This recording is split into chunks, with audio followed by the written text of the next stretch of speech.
नमस्कार मित्रों, स्वागत है आपका हमारे इस यूट्यूब चैनल पे। भाई सुपर टेट आए ना आए, लेखपाल भर्ती का तो विज्ञापन जारी हो चुका है।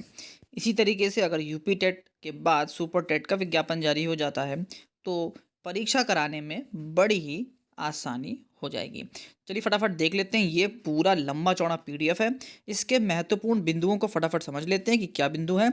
तो सबसे पहले बात है भाई, राजस्व लेखपाल मुख्य परीक्षा जो है आपकी 2021 है वो होने वाली है। ऑनलाइन आवेदन जो है या शुल्क जमा करने का जो प्रारंभ होने की तिथि है वो 7/1/2022 है, मतलब 2 दिन या 3 दिन बाद चालू हो जाएगा।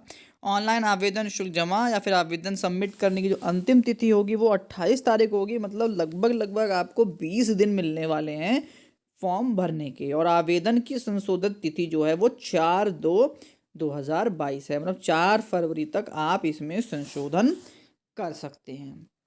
अब इसमें देख लेते हैं क्या लिखा हुआ है। विशेष कथन पढ़ना बहुत जरूरी है। उपरोक्त विज्ञापन के सापेक्ष आवेदन व फीस जमा करने की अंतिम तिथि 28/1/22 तक है।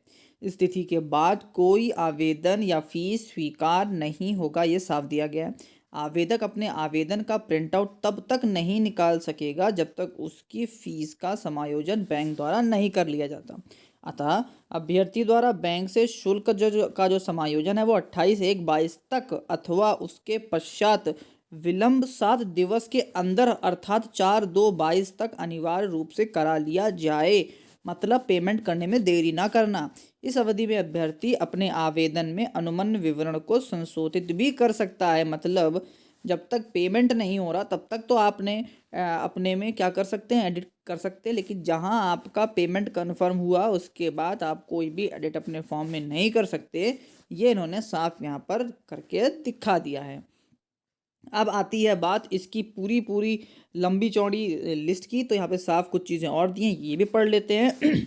राजस्व लेखपाल मुख्य परीक्षा हेतु अभ्यर्थियों की शॉर्ट लिस्टिंग उनके प्रारंभिक अर्हता परीक्षा 2021 प्रिलिमिनरी एलिजिबिलिटी टेस्ट, मतलब जो पीटी हुआ था, के स्कोर के आधार पर ही की जाएगी। अतः इस परीक्षा में प्रतिभाग हेतु केवल वही अभ्यर्थी ऑनलाइन आवेदन कर सकते हैं जो प्रारंभिक अर्हता परीक्षा मतलब पीईटी में जो सम्मिलित हुए हैं, मतलब जिन्होंने पीटी नहीं दिया भैया वो ये परीक्षा में नहीं बैठ सकते।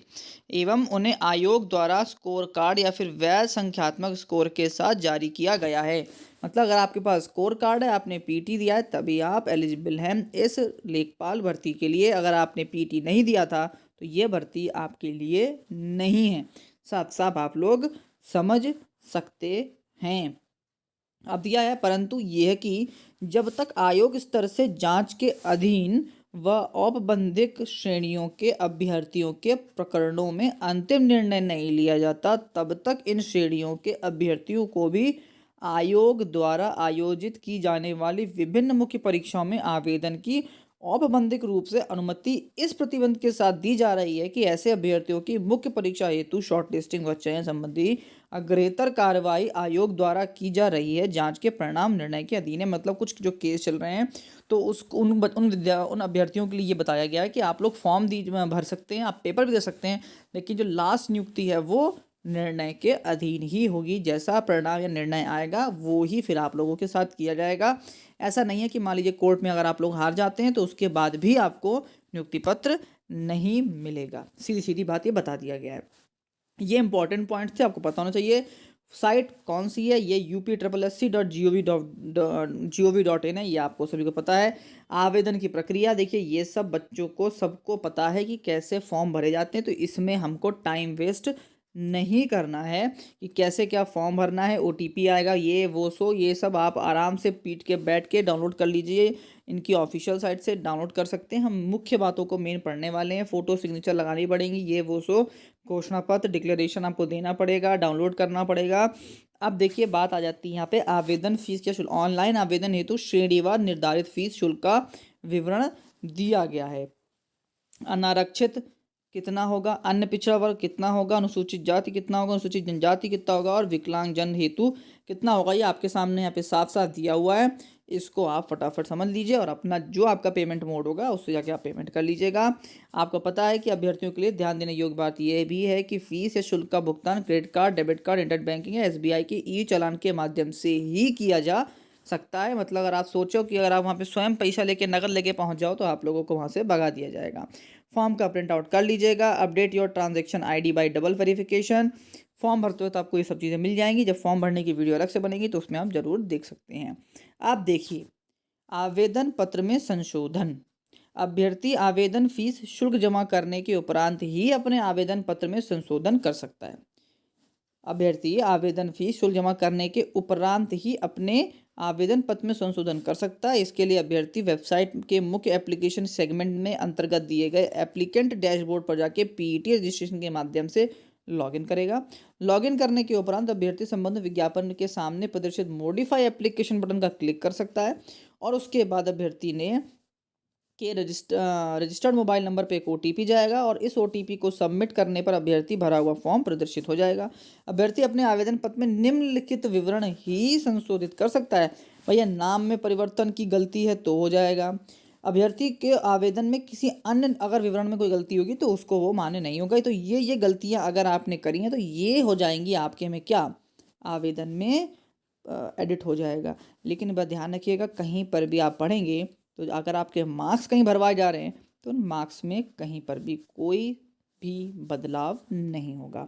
पदों का विवरण फटाफट देख लेते हैं। तो आप यहाँ पे सीधे देख सकते हैं कुल पद करीब करीब 8085 हैं। मतलब आप समझ लीजिए 8000 करीब करीब आपके पास कुल पद हैं, जिसमें जनरल जो होती है अनारक्षित होते हैं वो 3271, अनुसूचित जाति 1690, अनुसूचित जनजाति 152, अन्य पिछड़ा वर्ग के लिए 2174, आर्थिक रूप से मतलब जो ईडब्ल्यूएस बच्चे हैं वो 798 है और कुल पद मिलाकर 8085 ये पद हैं जिनके लिए आपको फाइट करना है इस पूरे बड़े से प्रदेश में। अब आप यहाँ पे एक चीज़ और देख सकते हैं पदों की संख्या दी गई है किस हिसाब से कि दृष्टिहीनता एवं कम दृष्टिहीनता वाले बच्चों के लिए कोई जगह नहीं है। स्वतंत्रता से संग्राम सेनानी है तो उनके लिए 149 सीट्स हैं। अगर हम बात करते हैं प्रमस्तिष्कीय अंगघात, उपचारित कुष्ठ, बौनापन, एसिड आक्रमण पीड़ित उन जो ये छात्र हैं उनकी 122 सीटें हैं। उसके बाद आपके कह सकते हैं कि ये 0 है। और खंड क ख में अधीन आने वाले व्यक्तियों में से बहु निशक्तता, जिसके अंतर्गत प्रत्येक निशक्तता के लिए अभिज्ञानिक पदों में बधिर अदंता सम्मिलित हो, वो 85 पद हैं। महिलाओं के लिए 1604 पद जरूरी हैं और सैन्य वियोजन भूतपूर्व सैनिकों के 387 पद है। ये कुल पदों की संख्या है। बाकी बहुत बड़ा आपके सामने ये एक नोटिफिकेशन है, आप इसको पढ़ सकते हैं। अब महत्वपूर्ण मुद्दा आता है कि कौन कौन ये फॉर्म भर सकता है। तो अर्हता बहुत कॉमन सी होती है। तो अभ्यर्थियों को माध्यमिक शिक्षा परिषद उत्तर प्रदेश की इंटरमीडिएट परीक्षा या सरकार द्वारा इसके समकक्ष मान्यता प्राप्त कोई अन्य परीक्षा उत्तीर्ण होना है, मतलब इंटर पास होना है, वो चाहे किसी भी यूनिवर्सिटी से हो। अब देखिए, अधिमानी अर्हता अन्य बातों के समान होने पर ऐसे अभ्यर्थी को सीधी भर्ती में मामले में अधिमान दिया जाएगा। मतलब अगर दो बच्चे बिल्कुल बराबर आ गए तो क्या होगा, तो प्रादेशिक सेना में न्यूनतम 2 वर्ष की अवधि तक सेवा की गई हो या राष्ट्रीय कैडेट कोर की बी प्रमाण पत्र हो तो उसको आपको क्या मिल जाएगा भैया, आपको आगे बढ़ने का मौका मिल जाएगा। अब आयु बहुत समस्यात्मक है तो ध्यान रखिएगा, 18 वर्ष 1 जुलाई को 18 वर्ष की आयु प्राप्त कर ली हो तथा अंतिम अधिकतम सबसे मैक्सिमम जो आपकी उम्र हो वो हो 40 वर्ष। याद रखिएगा, इसके बाद अगर आप 41 साल के हो रहे हैं, 40 के ऊपर जा रहे हैं तो आप लोग ये फॉर्म नहीं भर सकते। ये भी आप लोगों के लिए क्लियर है। बाकी बहुत बड़ा आपके सामने एक वो दिया गया है, पूरा पढ़ सकते हैं। अब सबसे इम्पोर्टेंट परीक्षा योजना, मतलब पेपर क्या होने वाला है। तो देखिए, हिंदी आएगी, गणित आएगी, सामान्य ज्ञान आएगी और ग्राम समाज एवं विकास आएगा। सभी 25-25 प्रश्न आएंगे, सभी 25-25 अंकों के आएंगे और आपको 120 मिनट अर्थात 2 घंटे का पूर्ण समय मिलेगा। प्रत्येक प्रत्येक प्रश्न है वो भी एक ही अंक का है। ये भी आप यहाँ पर आप सीधे सीधे देख सकते हैं। तो हिंदी, गणित, जीएस और आपका ग्राम समाज एवं विकास ये सभी आएंगे। गणित पर मैं हमेशा फोकस करता हूँ और आप देख सकते हैं यहाँ पर गणित का 25 नंबर का पूरा दिख सकता है। अब देखिए, पाठ्यक्रम है, इसको अलग से कंप्लीट कर लेंगे क्योंकि फिर बहुत लंबी वीडियो जाएगी। इसके लिए एक अलग वीडियो बना देंगे। पूरा पीडीएफ पड़ा हुआ है, हर चीज़ को एक एक चीज़ जो आपके लिए महत्वपूर्ण है वो सब आपके लिए बनाकर हर चीज़ को मैं इंपॉर्टेंट जितनी चीज़ें आप लोगों के लिए सब बताऊंगा, परेशान बिल्कुल मत होइएगा। आप देख सकते हैं 19 पन्नों का बहुत लंबा चौड़ा पीडीएफ है। बचता सिर्फ एक चीज़ है और वो बचता है अब आपका क्या, कि इस सिलेबस को कैसे पूरा बांटा गया है वो हम आपके लिए अगली वीडियो में पूरा आराम से बना देंगे, परेशान मत होइएगा। तो बहुत बड़ी खबर है भाई, लेखपाल का पूरा आपके सामने नोटिफिकेशन आ चुका है। आप तैयारी रखो ज़बरदस्त, क्योंकि होने वाला है दंगल। लास्ट तक वीडियो देखिए, उसके बहुत बहुत धन्यवाद। अगर आपको तुरंत कोई भी न्यूज़ चाहिए तो सबसे पहले इस चैनल को ही सब्सक्राइब करिए और बेल आइकन ज़रूर दबाइएगा, ताकि उन सब में भी सबसे पहले आप हों। Thank you and have a nice day.